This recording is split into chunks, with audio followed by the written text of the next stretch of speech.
আজকের এই ভিডিওতে আমরা জানবো যে হোটেল ম্যানেজমেন্টের কোর্সের মধ্যে কি সাবজেক্ট থাকে, সিলেবাস কি থাকে এবং কতটা পড়াশোনা করলে একটা ভালো চাকরি পাওয়া যায় বা হোটেল ম্যানেজমেন্ট কোর্সটা করতে গেলে কতটা পড়াশোনা করতে হয়। তো সেটাই আমরা আজকে জানবো।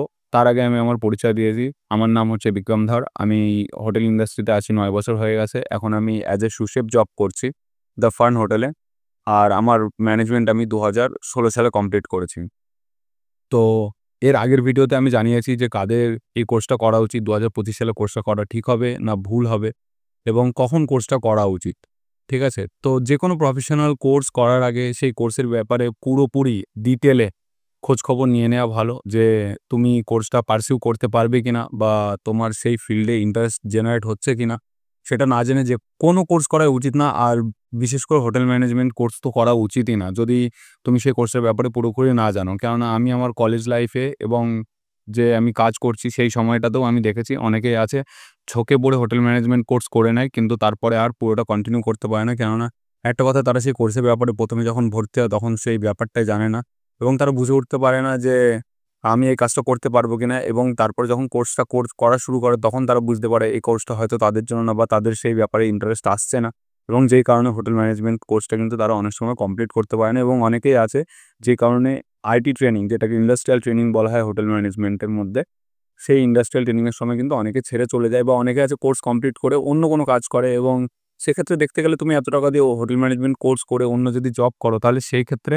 তোমার আগের থেকেই সেই টাকাটা বাঁচিয়ে তুমি অন্য কোর্স বা বিজনেস যেটাই করতে চাও সেটার মধ্যে তুমি টাকাটা ইনভেস্ট করতে পারো। তো সেই কারণে আমি হোটেল ম্যানেজমেন্টের ব্যাপারে যত ডিটেল পারবো তত ডিটেল আমি এই ২ মাস ধরে এই চ্যানেলে আমি দেওয়ার চেষ্টা করব। যাতে তোমরা কোর্সটা জয়েন করার আগে একটা ভালো মতো আইডিয়া নিয়ে নিতে পারো যে কোর্সটা অ্যাকচুয়ালিতে কী। আর যেকোনো প্রফেশনাল কোর্স করার আগে সেই কোর্সটা অবশ্যই কোর্সটার ব্যাপারে খুঁটিনাটি তথ্য জেনে নেওয়া উচিত, শুধুমাত্র হোটেল ম্যানেজমেন্ট না। তো যাক, বেশি না বকে টপিকে আসা যাক, মেইন টপিকে আসা যাক। হোটেল ম্যানেজমেন্টে যতগুলো সাবজেক্ট পড়ানো হয় তার মধ্যে থেকে সবথেকে মেইন ৪টে সাবজেক্ট। তার মধ্যে ১ম হচ্ছে ফুড প্রোডাকশন বা কিচেন বলে আমরা সাধারণত জানি। নাম শুনে তোমরা বুঝতে পারছো যে ডিপার্টমেন্ট বা সাবজেক্টের কাজ কী। তো এটাকে নরমাল বাড়ির রান্নাবান্নার সাথে গুলিয়ে ফেলবে না। হোটেল এবং বাড়ির রান্নাবান্নার মধ্যে আকাশ পাতাল তফাৎ থাকে। তো আমাদের প্রফেশনালিভাবে ট্রেনিং দেওয়ানো হয় এবং শেখানো হয় হোটেলে কীভাবে রান্নার কাজ করা হয়। কেননা হোটেলে অনেক জনের খাবার একসাথে বানাতে হয়। যেরকম যদি আমার এক্সাম্পল আমি বলি, আমাদের হোটেলে আমরা অ্যাট এ টাইম একই দিনে মোটামুটি ৫০০ থেকে ৬০০ লোককে খাবার সার্ভ করে থাকি। তো ৫০০-৬০০ লোকের খাবার বানানো আর বাড়িতে ১০-২০ জনের খাবার বানানো কিন্তু অনেক পার্থক্য আছে এবং সেখানে মেনু থাকে অনেক ডাইভার্স। তো সেখান থেকে খাবার বানানোর কিছু টেকনিক আছে, স্টোরেজের কিছু টেকনিক আছে যেগুলো ফুড প্রোডাকশনের মধ্যে আসে। তোমাকে ফুড প্রোডাকশনের মধ্যে মেইনলি মুখস্থ করার মতো কোনো কিছু নেই। তোমাকে মেইনলি কনসেপ্ট বুঝতে হবে।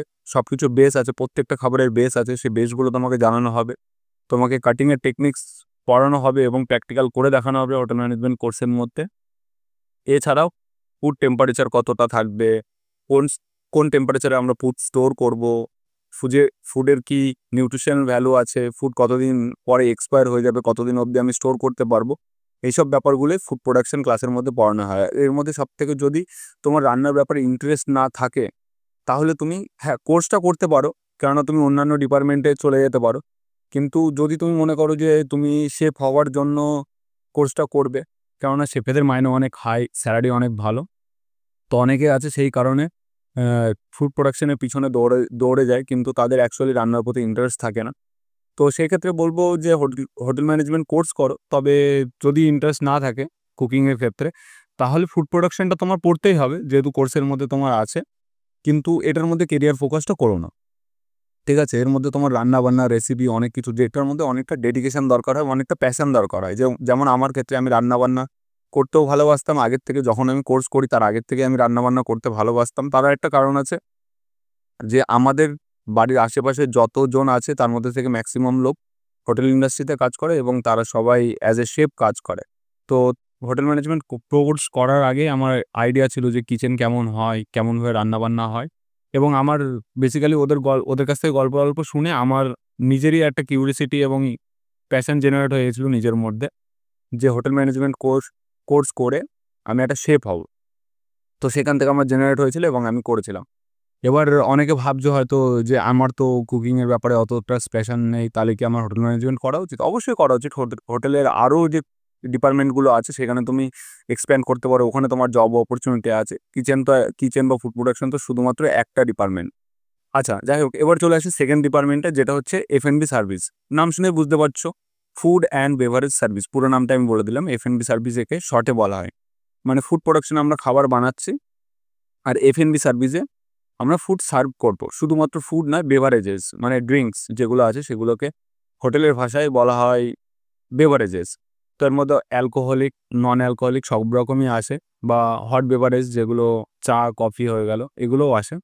তো এগুলো কি মেনলি সার্ভিস, এগুলোই শেখানো হয় এই সাবজেক্টের মধ্যে, F&B সার্ভিসের মধ্যে এগুলো শেখানো হয় যে কীভাবে তোমার সার্ভিস করা উচিত। আমরা যেরকম নর্মালি ছোটোখাটো রেস্টুরেন্টে খেতে যাই, সেখানে যেরকমভাবে নিয়ে আসলো খাবার দিয়ে দিল, এরকমভাবে হয় না। হোটেলে অ্যাকচুয়ালি প্রপার 5 স্টার হোটেলে বা ফাইন ডাইন রেস্টুরেন্টগুলোতে কিন্তু খাবার সার্ভিস করার একটা পদ্ধতি আছে। প্রত্যেকটা সার্ভিস প্রত্যেকটা খাবার সার্ভ করার আগে তার কিছু প্রোটোকল আছে, এবং সার্ভ করার একটা নির্দিষ্ট জায়গা আছে। প্রত্যেকটা খাবার একই সাইড থেকে সার্ভ করা যায় না। প্রত্যেকটা খাবার ধরার এবং তার সার্ভ করার সিস্টেম আলাদা আছে, ড্রিঙ্কস সার্ভ করার সিস্টেম আলাদা আছে।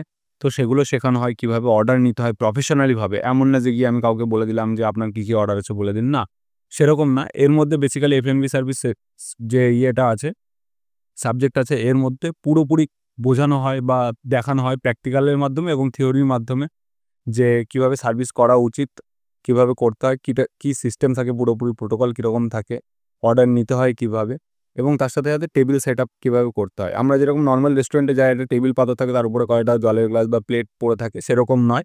হোটেলে প্রপার সেট আপ একটা লাগাতে হয়। অনেক ধরনের সেট আপ থাকে, American set up, English set up, breakfast set up, silver, diamond, এরকম করে অনেক ধরনের সেট আপ থাকে।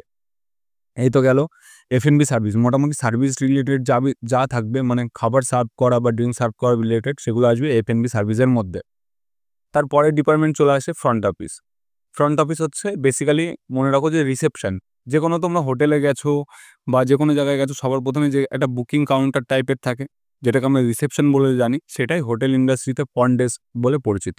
সেটা ফ্রন্ট অফিস। এদের কাজ কি? এদের কাজ হচ্ছে যখন গেস্ট হোটেলে আসে রুমে থাকার জন্য বা রেস্টুরেন্টের বুকিংয়ের ব্যাপারে কথা বলতে, তখন তারা এসে ফ্রন্ট ডেস্কে কথা বলে, এবং সেখানে গেস্টকে কীভাবে হ্যান্ডেল করানো হয়, গেস্টকে কীভাবে হ্যান্ডেল করবে বা গেস্টের সাথে কীভাবে ডিল করবে, এটা কিন্তু বেসিক্যালি ফ্রন্ট অফিসে শেখানো হয়। এছাড়াও ফ্রন্ট অফিসে আরও অনেক কিছু কাজ আছে, যেরকম বুকিং নেওয়া, ঠিক আছে?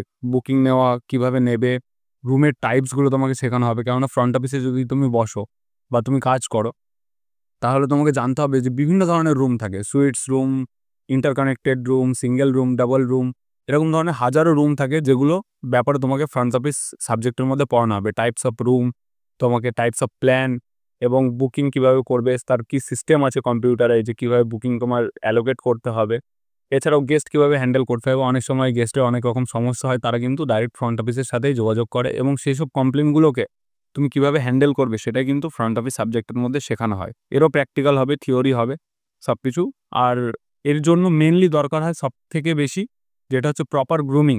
হোটেল ইন্ডাস্ট্রিতে এমনি প্রপার গ্রুমিং দরকার হয়, তবে ফ্রন্ট অফিসের ক্ষেত্রে আরও বেশি প্রপার গ্রুমিং দরকার হয়, কেননা তারা ফ্রন্ট অফ দ্য হাউস বা ফ্রন্ট অফ দ্য হোটেলে থাকে, যারা যাদের উপরেই ডিপেন্ড করে হোটেলটা কতটা বিজনেস করবে। কেননা তারা সবার প্রথম ইমপ্রেশন একটা গেস্টের উপরে দেয়। তাদেরকে দেখে যদি মনে না হয় যে তারা প্রফেশনাল, তাহলে সে হোটেলটাকে গেস্ট প্রফেশনাল হিসেবে ভাববে না।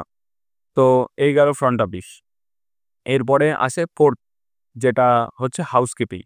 হাউসকিপিংয়ের মধ্যে অনেক কিছু আছে। হাউসকিপিং শব্দটা শুনে তোমরা অনেকটা নিচু লেভেলের কাজ এরকমভাবে ভেবো না। হাউসকিপিং কিন্তু একটা খুব উচ্চ লেভেলের কাজ, এবং এর মধ্যেও অনেক ধরনের কাজ চলে আসে, ঠিক আছে? এর মধ্যেও কিছু ছোটো ছোটো ডিপার্টমেন্ট আছে, যেমন পাবলিক এরিয়া হয়ে গেল, তার মানে হচ্ছে সুইমিং পুল, রেস্টুরেন্ট, এগুলো হচ্ছে হোটেলের পাবলিক এরিয়া।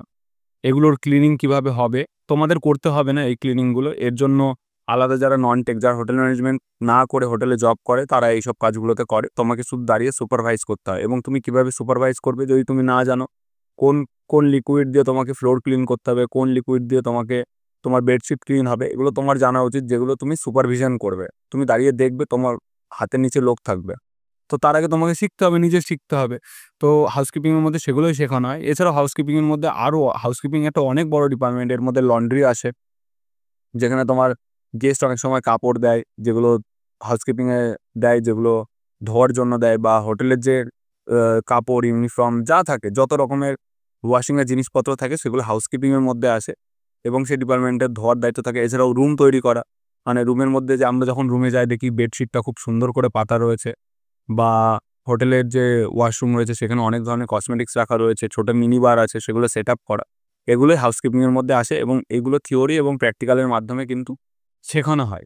তোমরা হাউসকিপিং শুনে এটা বারবার ভেবো না যে তোমাকে গিয়ে হোটেলে ঝাড়ু দিতে হবে বা মপ মারতে হবে, সেগুলো কোনো কিছুই করতে হবে না। তোমার সাথে বা তোমার আন্ডারে লোক থাকবে যারা করবে, যারা হোটেল ম্যানেজমেন্ট করে যায় তারা, এই কারণে হোটেল ম্যানেজমেন্টটা করা হয় যাতে তুমি একটা সুপারভাইজার লেভেল থেকে তুমি তোমার কাজটা শুরু করতে পারো। এবং হাউসকিপিং, অনেকে আছে হাউসকিপিং শুনে কাজটা করতে চায় না, কিন্তু আমার অনেক বন্ধু আছে এবং স্পেশালি আমি ট্রেনিংয়ের সময় হাউসকিপিং করেছি।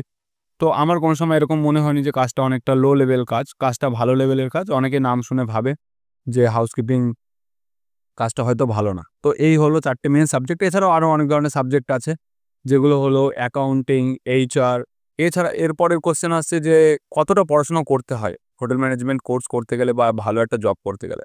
আমি আমার এক্সপিরিয়েন্সের থেকে তোমাকে এইটুকুনি বলতে পারি যে হোটেল ম্যানেজমেন্ট করার জন্য খুব অতিরিক্ত পড়াশোনা করার দরকার পড়ে না। তুমি যদি স্মার্টলি পড়াশোনা করতে পারো, ক্লাসের পড়াশোনাতে হয়ে যাবে, কিন্তু চেষ্টা করবে যে ক্লাসে যে থিওরিটা পড়াবে প্র্যাকটিক্যাল ক্লাসে সেটাকে মার্জ করার চেষ্টা করবে। মানে ক্লাসে যদি তোমাকে শেখানো হলো টমেটো স্যুপ কী করে বানানো হয়, মানে থিওরিটা তোমাকে একটা পড়ানো হবে টমেটো স্যুপের, সেটাই যখন তুমি প্র্যাকটিক্যালে বানাবে তখন সেটা কিভাবে এটার মধ্যে ইমপ্লিমেন্ট হচ্ছে সেটাকে তোমার ভালো করে বুঝতে হবে। মানে কনসেপ্ট তোমার ক্লিয়ার করতে হবে, তাহলেই ব্যাস, এর থেকে বেশি আর কিছু দরকার নেই। তো পড়াশোনা এটুকুনি দরকার। আর হোটেল ম্যানেজমেন্ট কোর্স করলেই, তুমি কমপ্লিট করলেই জব তুমি পাবেই, ঠিক আছে? মার্কস ডিপেন্ড করে না যে তুমি কতটা মার্কস পেয়েছো না কত স্কোর করেছো। ভালো স্কোর করলে অবশ্যই তোমার ইন্টারভিউয়ের ক্ষেত্রে অনেক ইজি হয়ে যায় এবং তুমি যেরকমই মার্কস পাও না কেন তুমি জব পাবে। যদি তোমার কলেজ সেরকম ভালো কলেজ হয় তাহলে নিশ্চয়ই তোমাকে প্লেসমেন্ট পাইয়ে দেবে। এবং হোটেল ম্যানেজমেন্টে সবসময় 100% প্লেসমেন্টই হয় প্রত্যেকটা কলেজে, অলমোস্ট 100% প্লেসমেন্ট প্রত্যেকটা কলেজেই হয়।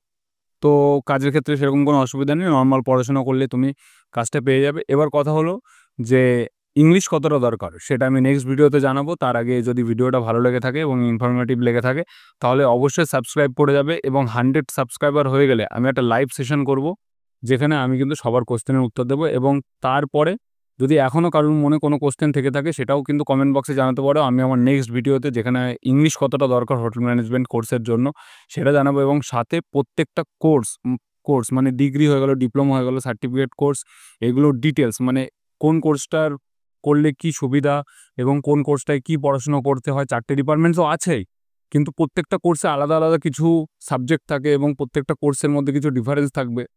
সেই কারণে তো 3টে কোর্স আলাদা আলাদা, 3টে কোর্স আলাদা আলাদা, ডিপ্লোমা, ডিগ্রি আর সার্টিফিকেট। এই 3টে কোর্স সম্বন্ধে আমি ইন ডিটেল আলোচনা করব, কোনটা করতে কত খরচ এবং কোনটা করলে কি সুবিধা এবং কাদের কোনটা করা উচিত এবং কতটা ইংরেজি প্রয়োজন, ইংলিশ জানা কতটা জরুরি হোটেল ম্যানেজমেন্ট কোর্স করার জন্য এবং তোমার কতটা জানা উচিত, সেটা নিয়েই কালকের ভিডিও বা নেক্সট ভিডিওতে আমি জানাবো। তো চ্যানেলটা এখনই সাবস্ক্রাইব করে দাও যদি এখনও না করে থাকো, এবং তার সাথে সাথে যদি তোমার মনে এখন কোনো কোশ্চেন থাকে হোটেল ম্যানেজমেন্ট রিলেটেড বা হোটেলে জব অপরচুনিটি রিলেটেড কোনো কোশ্চেন থাকে তোমার মনে এসে থাকে, তাহলে সেটাও কমেন্ট করে জানাও। আমি সেটা নেক্সট ভিডিওতে সেগুলোর উত্তর দেওয়ার চেষ্টা করব। ধন্যবাদ, দেখা হচ্ছে নেক্সট ভিডিওতে।